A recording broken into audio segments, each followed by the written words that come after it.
Every good pickle begins with a good cucumber. And so we head to the shamba.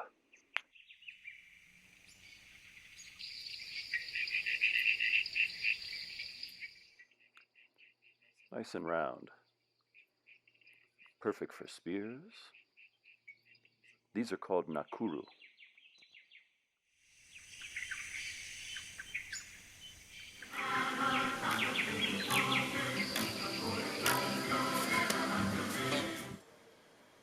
The pickling brine is composed of 1 part water and 1 part vinegar.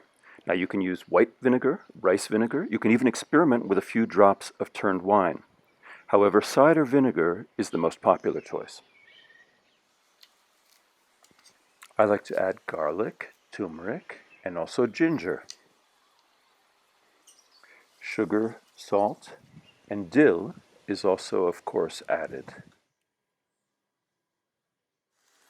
We have this nifty little gadget for slicing the cucumbers into what they call sliced coins.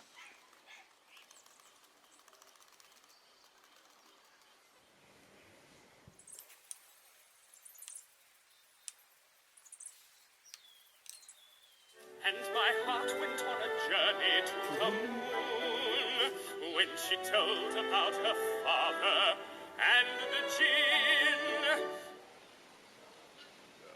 The next step is called canning. Of course, we're not actually dealing with cans, but I guess jarring might sound a bit too jarring for certain people's tastes. Nevertheless, you don't want to pack the slices in too tight, as they'll need adequate space to absorb all the brine's wonderful flavors.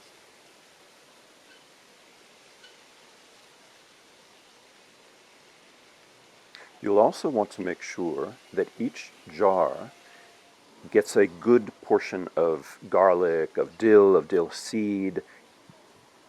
You'll want to make sure that your spices and herbs are proportionately distributed.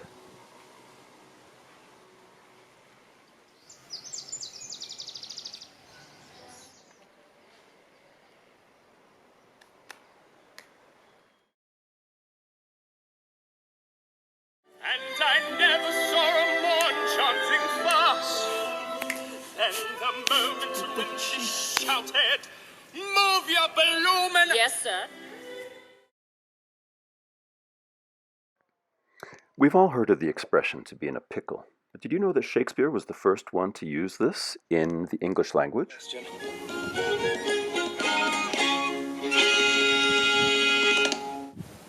When Trinculo says he is in a pickle, he's probably saying that he is very drunk. But he's also got himself into a mess. Oh, I have been in such a pickle since I saw you last.